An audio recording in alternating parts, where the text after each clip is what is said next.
tout a commencé en Crimée et tout finira en Crimée. La Crimée devait être le joyau de Poutine dans son projet d'invasion de l'Ukraine. Elle est au cœur du conflit. Depuis son annexion en 2014, les Ukrainiens veulent à tout prix la récupérer. Et même si l'Europe et les États-Unis soutiennent la résistance ukrainienne, ni l'un ni l'autre ne considèrent la reconquête de l'Ukraine comme un objectif prioritaire. C'est le secrétaire d'État US en personne qui le dit. Antony Blinken met en garde l'Ukraine contre la reprise de la Crimée. Le secrétaire d'État états-unien craint que les efforts pour récupérer la péninsule annexée ne constituent une ligne rouge pour Vladimir Poutine. Du culot, le président russe, il en a à balle. Pour lui, la reconquête de la Crimée justifierait une riposte nucléaire. Mais objectivement, la reprise de la Crimée semble irréalisable d'un point de vue militaire. En fait, aux yeux du Kremlin et même de la population civile russe, la Crimée, ce n'est pas l'Ukraine, mais un territoire à part entière. Il y a même une chanson Zdelan via SSSR, Made in the URSS, une parodie de Born in the USA par Bruce Springsteen. Le premier verset, on vous le cite, c'est l'Ukraine et la Crimée, la Biélorussie et la Moldavie, c'est mon pays. Sauf que contrairement à Born in the USA, un chant contestataire qui dénonce la mobilisation des jeunes États-Unis pour aller faire la guerre au Vietnam, Zdelan via SSSR est un hymne ultra-nationaliste. Mais le détail qui tue, c'est que dans la chanson, on fait bien le distinguo entre l'Ukraine et la Crimée. Dans l'imaginaire collectif des Russes, la Crimée n'appartient pas et n'a jamais appartenu à l'Ukraine. Et en vrai, c'est tout à fait logique. La péninsule de Crimée a sa propre histoire et elle n'a pas forcément de lien avec celle du reste de l'Ukraine. On peut dénoncer la légalité de son annexion, mais d'un point de vue géopolitique et même historique, Poutine avait tout à fait raison de s'intéresser à la Crimée. C'est le seul territoire qui a été annexé sans aucune contrepartie. Il n'y a pas eu de guerre d'annexion de la Crimée en 2014, contrairement au Donbass. En tout cas, pas officiellement. Donc, pour le Kremlin, la Crimée est un oblast russe comme tous les autres. La péninsule s'inscrit dans la continuité territoriale du pays. Donc, Kiev est prête à tout pour récupérer la Crimée, Moscou est prêt à tout pour la défendre, et Washington, concernant ce territoire en particulier, la capitale états-unienne souhaite rester en marge et ne pas s'en mêler. Alors pourquoi est-ce que la Crimée est si importante tant pour l'Ukraine que pour la Russie? À quel scénario on peut s'attendre? Pour le coup, on pourra pas y échapper, chapitre géographie.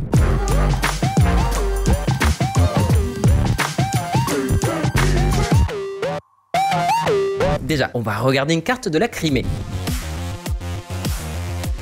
La péninsule de Crimée compte 2 400 000 habitants. La ville la plus importante, c'est Sébastopol, avec 547 000 habitants. Et c'est surtout là que se trouve le QG militaire de la flotte navale russe déployée en mer Noire. Cette péninsule est donc stratégique, vu que son contrôle permet d'assurer la domination navale de toute la mer d'Azov et du nord de la mer Noire. En fait, jusqu'en 2014, l'Ukraine possédait pas moins de 12 ports opérationnels sur l'ensemble de son littoral. Aujourd'hui, elle n'en possède plus que 3. Et encore, ils ne fonctionnent qu'avec le feu vert de la marine russe, qui autorise l'exportation des céréales produites en Ukraine. Tout ça, c'est grâce à l'accord négocié par le président turc Erdogan il y a un an. Tout ça, c'était avant que la Russie n'annonce son retrait provisoire de l'accord suite à l'attaque ukrainienne sur le pont de Kerch dans la nuit du dimanche 16 au lundi 17 juillet 2023. À l'heure du tournage de cette vidéo, on ignore encore si la Russie réintégrera l'accord ou s'il va devenir caduc.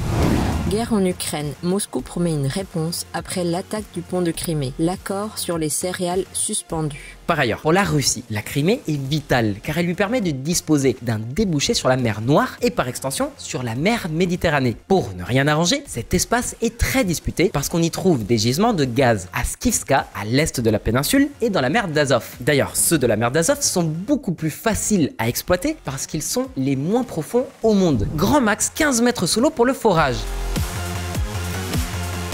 Mais le détail qui arrange énormément les Russes, c'est les barrières naturelles qui entourent la Crimée, à savoir la mer d'Azov et le nord de la mer Noire. La reprise de la Crimée par la flotte navale ukrainienne est une mission impossible. La Russie a déployé la totalité de sa flotte de la mer Noire autour de la Crimée pour défendre la péninsule. Du coup, les Ukrainiens, ils n'ont plus qu'à parier sur une offensive terrestre. Et va passer vite.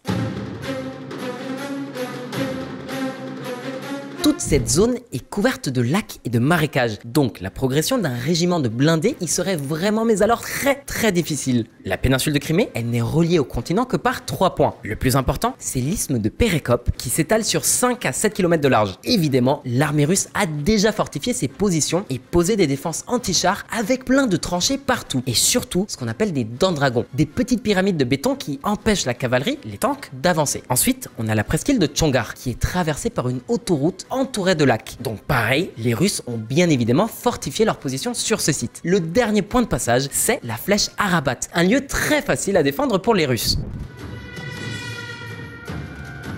Donc, comme on l'a vu, l'accès terrestre à la Crimée sera incroyablement difficile pour les forces ukrainiennes, surtout depuis la destruction du barrage de Novakakhovka début juin qui a élargi le lit du fleuve Dniepr, ce qui le rend d'autant plus difficile à franchir. Après, est-ce que c'est impossible? Mais comme on l'a déjà vu, dans cette guerre, il y a eu plein de revirements majeurs, donc on peut pas exclure une nouvelle tentative de coup d'état, l'utilisation d'une arme nucléaire tactique ou je ne sais quelle autre aberration. En tout cas, une reconquête de la Crimée équivaudrait à un débarquement de Normandie bis, vu le défi logistique et les pertes matérielles et de vie humaine qui en résulteraient. Bon, maintenant qu'on a parlé de sa géographie, on va parler un peu d'histoire. Une terre de conquête. On vient de vous expliquer pourquoi la Crimée était impossible à envahir. Et pourtant, au fil des siècles, la Crimée a été conquise à plusieurs reprises. En fait, cette péninsule a une énorme importance géostratégique. C'est pas un hasard si le début de la guerre froide a démarré avec la conférence de Yalta en Crimée. En gros, pour faire court, entre 1238 et 1448, c'est l'Empire mongol qui a occupé la Crimée. Puis, entre 1449 et 1783, c'est l'Empire ottoman qui a fait de la Crimée un khanat inféodé. C'est pour ça qu'on appelle une partie de la population de Crimée les Tatars. Puis, en 1783, profitant de l'affaiblissement de l'Empire ottoman, l'Empire russe envahit à son tour la Crimée. Et pour envahir l'Ukraine, l'armée impériale est entrée par la voie terrestre. Mais ils y sont parvenus qu'à la 3e tentative. Bref, les tsars en ont pris le contrôle et l'ont absorbé dans ce qu'on appelle le Novorossiya, la Nouvelle-Russie. Un espace qui s'étalait jusqu'à la ville d'Odessa, dans l'actuelle Ukraine. Mal leur en pris, dès le début, Saint-Pétersbourg, la capitale de l'Empire russe, à l'époque, a rencontré des difficultés pour gérer la population locale. Les Tatars étaient musulmans et rejetaient par conséquent l'autorité de l'église orthodoxe. En réponse, les tsars ont décidé de russifier la Crimée, un peu comme ils ont fait au Kazakhstan un siècle plus tard, en envoyant des Russes, principalement slaves, s'installer dans la péninsule. Puis, en 1853, la guerre de Crimée éclate. L'Empire russe s'oppose à une coalition formée par l'Empire ottoman qui voulait récupérer la péninsule, mais aussi le Royaume-Uni et la France. En fait, la principale motivation de Napoléon III et de la reine Victoria pour s'allier aux Ottomans, c'était plus qu'une question de simple prestige militaire. Après tout, même Napoléon Ier avait perdu sa campagne de Russie. En fait, il s'agissait déjà à l'époque de contenir l'expansion russe. Comme quoi, cette problématique a traversé les siècles. La France et le Royaume-Uni ont fini par prendre Sébastopol par la mer. Mais ce fut au prix d'une victoire à la Pyrrhus. Son coup a été si faramineux, des dizaines de milliers de soldats morts, soit de dysenterie, soit de choléra, que la Russie a fini par conserver le contrôle de la Crimée. La guerre de Crimée se termine en 1856 par la signature d'un traité de paix à Paris et la Russie en conservera la souveraineté jusqu'en 1917. Cette année-là, la révolution russe fait tomber le tsar Nikolai II. Profitant de l'instabilité du pouvoir, les Tatars de Crimée proclament la République populaire de Crimée. Une république qui ne durera que quelques semaines, les bolcheviks reprenant rapidement le contrôle de la Crimée. Durant les décennies qui suivirent, la Crimée fut considérée comme une république de la Fédération russe, elle-même membre de l'Union soviétique. Puis, en 1941, Hitler déclenche l'opération Barbarossa et lance la Wehrmacht sur Moscou pour renverser Staline. C'est comme ça que les nazis traversent le détroit de Kertch et envahissent la Crimée. Mais bon, ils arrivent ensuite à Stalingrad où le siège de la ville durera 6 mois et au cours duquel mourront presque 2 millions de personnes. C'est cette défaite qui précipitera la chute du Troisième Reich. Du coup, en 1944, l'armée rouge reprend la Crimée. Staline en profite pour lancer une nouvelle russification de la péninsule et fait déporter plus de 200 000 Tatars. Donc, quand est-ce que la Crimée est réellement devenue ukrainienne? Eh ben, en 1954, le premier secrétaire du Parti communiste de l'Union soviétique, c'est Nikita Khrouchtchev. Khrouchtchev a donc considéré qu'il serait plus pratique de déléguer la gestion de cette oblast à Kiev. C'était avant tout par souci de simplification organisationnelle, vu que les marchandises devaient transiter par l'Ukraine pour repasser la frontière de la Crimée russe. Voilà donc comment la Crimée a été cédée à l'Ukraine. En fin de compte, qu'elle soit ukrainienne ou russe, la Crimée, elle restait soviétique, non? Mais oui, à l'époque, personne, je dis bien personne, n'envisageait la dissolution du bloc communiste. C'est ainsi que la Crimée est devenue la destination touristique préférée de l'élite soviétique. Tous les gros poissons avaient leur datcha sur la mer Noire ou sur la mer d'Azov. Et en 91, quand l'Ukraine proclame son indépendance et que l'Union soviétique s'effondre, eh ben la Crimée, elle reste sous le giron de Kiev. Le Saint-Tropez ukrainien.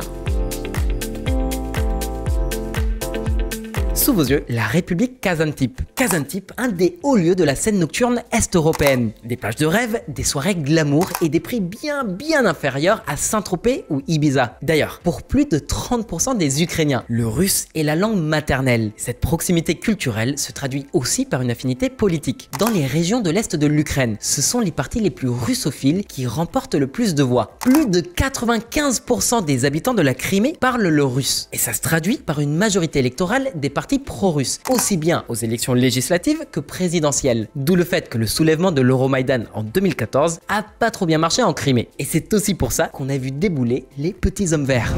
Ukraine. Qui sont ces mystérieux hommes verts? Fusil d'assaut au bras, cagoule sur le visage, de mystérieux hommes armés surgissent au moment décisif du mouvement séparatiste de l'Est ukrainien. En 2014, la Russie déploie des soldats en Crimée. Ils ne portaient aucun signe distinctif, aucun drapeau, aucun écusson qui permettrait de les lier au Kremlin. Du coup, on les a surnommés les petits hommes verts. Concrètement, la Russie a déclenché une invasion militaire de la Crimée. Dans la foulée, elle organise un référendum d'autodétermination avec un taux de participation de 83%. 96% des habitants de la Crimée votent pour une adhésion à la Fédération de Russie. Alors, en vrai de vrai, c'est tout à fait possible qu'une majorité des habitants de la Crimée souhaitent effectivement l'annexion à la Russie. Et c'est aussi vrai et documenté que parmi les personnes qui s'y sont opposées, certaines ont été arrêtées et d'autres torturées. Voilà, cette annexion, cette adhésion volontaire. Presque une décennie plus tard, ça donne quoi? Le joyau de l'empire de Poutine. La première chose que les habitants de la Crimée ont remarqué après l'annexion de la péninsule, c'est la disparition de la République Kazantip. La fiesta, c'était fini. D'ailleurs, le tourisme dans son ensemble aussi. Des années pénibles pour l'économie locale. Et d'ailleurs, pas que pour les entreprises liées au tourisme. Du jour au lendemain, toutes les chaînes d'approvisionnement depuis l'Ukraine ont été rompues. Puis, les sanctions occidentales ont bien enfoncé le clou. Mais pour Poutine, la Crimée était devenue sa priorité numéro 1. Tout comme ses prédécesseurs, Poutine a lui aussi entrepris une stratégie de russification de la Crimée. Près de 140 000 Tatars ont quitté la Crimée, tandis que 250 000 Russes, principalement slaves, s'y sont installés. Et on va pas le nier, Poutine a vraiment consacré plein de ressources à la Crimée. Mais c'était surtout parce que c'était crucial pour Poutine. Tant pis pour les habitants des zones marginalisées, mais c'était la crédibilité du régime qui était en jeu. On estime que le Kremlin a réorienté près de 10 milliards de dollars de fonds publics pour subventionner l'économie locale. Mais surtout, le Kremlin a réalisé en 2 ans seulement un ouvrage à la portée symbolique monumentale. Le pont de Kertch. On vous parle du joyau de Poutine. Ce projet architectural était censé sublimer sa présidence et son coup de génie qu'était l'annexion de la Crimée. Un gros paradoxe, vu que la Russie a de très gros problèmes d'infrastructures publiques, et notamment quand il s'agit de ponts. On t'en parle en détail dans cette vidéo. Voilà une idée des conditions de vie moyennes d'un citoyen russe normal. 7 juillet 2023. Russie. Vivre dans le froid à côté d'immenses réserves de gaz. 80% du gaz russe est extrait des sous-sols de la région, mais plus de la moitié des habitants de Salekard vivent sans gaz car les infrastructures de distribution sont en trop mauvais état. La ville vit dans le froid et la pauvreté. Alors que les Russes vivent dans la pauvreté, Moscou privilégie la Crimée pour des questions purement politiques. Et le Kremlin, il y va pas avec le dos de la cuillère. Avec le pont de Kertch, la Russie a construit le plus long pont d'Europe, un record qui était détenu jusqu'alors par le pont Vasco da Gama à Lisbonne. Le pont de Kertch, c'est une autoroute à 4 voies sur 19 km. Jusqu'en 2022, plus de 15 000 véhicules empruntaient quotidiennement. C'est la matérialisation du lien qui unit la Crimée à la Russie. Et ça a aussi pas mal aidé à relancer l'économie de la péninsule. Bon, et au-delà des infrastructures civiles, la Russie a fait de la Crimée un avant-poste militaire ultra fortifié. Donc, l'Ukraine, est-ce qu'elle peut réellement espérer la reconquête de la Crimée ? Sa géographie, une lame à double tranchant. La Crimée a beau compter plus de 130 rivières et ruisseaux, depuis des années, la péninsule souffre quand même de pénurie d'eau. C'est une forteresse imprenable, certes, mais elle a besoin d'être constamment approvisionnée. Or, à l'heure actuelle, la seule voie terrestre safe pour approvisionner la Crimée, c'est le pont de Kertch, une infrastructure très vulnérable à une frappe de précision. D'ailleurs, ça s'est déjà produit et très récemment en plus. L'Ukraine admet pour la première fois être à l'origine de l'explosion du pont en Crimée. Et dans la nuit du dimanche 16 au lundi 17 juillet, une nouvelle attaque a eu lieu. Guerre en Ukraine, une nouvelle explosion sur le pont de Crimée fragilise le discours de normalité du Kremlin. Et vous vous rappelez de ce qu'on vous a dit tout à l'heure, que la Crimée était reliée à l'Ukraine en 3 endroits uniquement? L'un de ces points, c'est la presqu'île de Tchongar. On y trouve un petit pont où passe une autoroute. Enfin, on y trouvait. Guerre en Ukraine, les Ukrainiens détruisent la porte de Crimée avec les missiles Storm Shadow. La Russie donne l'alerte. Alors, que ce soit le pont de Kerch comme celui de Tchongar, on parle d'attaques très ciblées et surtout très contrôlées. Les dégâts sont limités et ils seront faciles à réparer. En gros, l'Ukraine prépare déjà l'après-reconquête. Ils s'attendent à reprendre la Crimée, donc ils n'ont pas intérêt à trop endommager les infrastructures publiques. Et puis, ils intimident aussi l'ennemi en leur faisant comprendre que la Crimée n'est plus hors de portée des frappes ukrainiennes. Or, la fameuse contre-offensive dont on a tant parlé, elle se concentre justement sur cette zone. À l'écran, l'oblast de Zaporijjia, tout près de la Crimée. Au moment où on tourne cette vidéo, les troupes ukrainiennes cherchent à avancer vers Melitopol. Depuis les environs de cette ville, ce serait beaucoup plus facile pour l'armée ukrainienne d'attaquer les principales artères qui relient la Crimée au continent, même si la ligne de front contre l'armée russe se trouve au milieu. Il suffit d'utiliser des missiles de longue et moyenne portée, d'où la réticence de Washington de fournir à Kiev ce type d'armement. Et en même temps, Emmanuel Macron vient d'annoncer la livraison d'un nouveau type d'armement, les missiles Storm Shadows ou Scalp en français. Guerre en Ukraine, la France va livrer des missiles longue portée Scalp. Sauf que la Maison-Blanche et le Pentagone craignent que la reconquête de la Crimée ne soit la ligne rouge de Poutine. Ça arrangerait tout le monde que Zelensky y renonce. Après, des lignes rouges, elles ont été franchies à plusieurs reprises dans ce conflit. Mais si les USA finissent par craquer et à leur fournir ce type d'armement, l'Ukraine pourra couper les approvisionnements de la Crimée en provenance de Russie. Sans vivres, sans eau, sans biens de première nécessité, la Crimée serait mise en grande difficulté. Certes, la Russie essaierait toujours d'approvisionner la Crimée par la voie maritime, mais ça sera nettement plus compliqué. Pareil pour un pont aérien, ça serait un défi logistique beaucoup trop important. Ça pèse lourd de livrer par avion de l'armement, des munitions, du carburant et de l'eau. Bref, la stratégie ukrainienne consisterait à assiéger la Crimée jusqu'à ce que les troupes russes finissent par se rendre ou battre en retraite. Ou alors, ils continueraient à se battre, mais ils seraient très affaiblis, sans armement, sans munitions et sans eau. On assisterait quand même à une opération type le débarquement de Normandie, avec des milliers de pertes côté ukrainien. Un sacrifice auquel de nombreux Ukrainiens se disent prêts à consentir pour récupérer la Crimée. Alors, si les forces ukrainiennes lancent un assaut pour reprendre la Crimée, quelle serait l'issue probable? Parce que c'est une chose d'arriver jusqu'en Crimée et une autre de la reprendre. Déjà, faut pas oublier que la population civile continue de soutenir la présence russe dans sa majorité, surtout après 8 ans de russification de la Crimée, que ce soit à coup de subventions économiques, de politique de réimmigration, et aussi, ce serait une erreur de l'ignorer, de répression politique. La Crimée, ce n'est pas la même configuration politique que Kharkiv. La population civile n'accueillera pas les troupes ukrainiennes les bras ouverts et ne les considérera pas comme une force libératrice. Et puis, on n'est pas sûr que les soldats russes chercheront à résister à l'offensive. On a très bien vu comment les troupes russes stationnées dans la ville russe de Rostov-sur-le-Don ont réagi au passage de la colonne armée de Wagner qui marchait sur Moscou. Ils n'ont pas levé le petit doigt. Par contre, le deuxième risque beaucoup plus sérieux, c'est la doctrine du Kremlin en ce qui concerne la défense du territoire national. Moscou considère la Crimée comme faisant partie intégralement du territoire russe. Si le Kremlin sent que la péninsule pourrait lui échapper, le risque d'une frappe nucléaire tactique devient réel. L'Ukraine s'est bien fait avoir par la Russie sur ce coup-là, vu qu'elle a accepté de lui restituer tout l'arsenal nucléaire soviétique qui était sur le sol ukrainien. Ça remonte à son indépendance dans les années 90, donc pas de riposte ukrainienne possible. Les conséquences seraient désastreuses. Même la Chine, pourtant une alliée diplomatique de la Russie, l'a fixée comme une ligne rouge. Et puis, vu l'affaiblissement du pouvoir de Poutine, c'est pas sûr que ses généraux obéiraient s'ils donnaient l'ordre d'une frappe nucléaire. Un putsch serait moins risqué et aurait moins de répercussions que l'utilisation de l'arme nucléaire. Alors, vu tous les éléments qu'on vous a expliqués, la question mérite d'être posée. Est-ce que l'Ukraine peut se passer de la Crimée? Est-ce qu'elle peut tirer un trait dessus?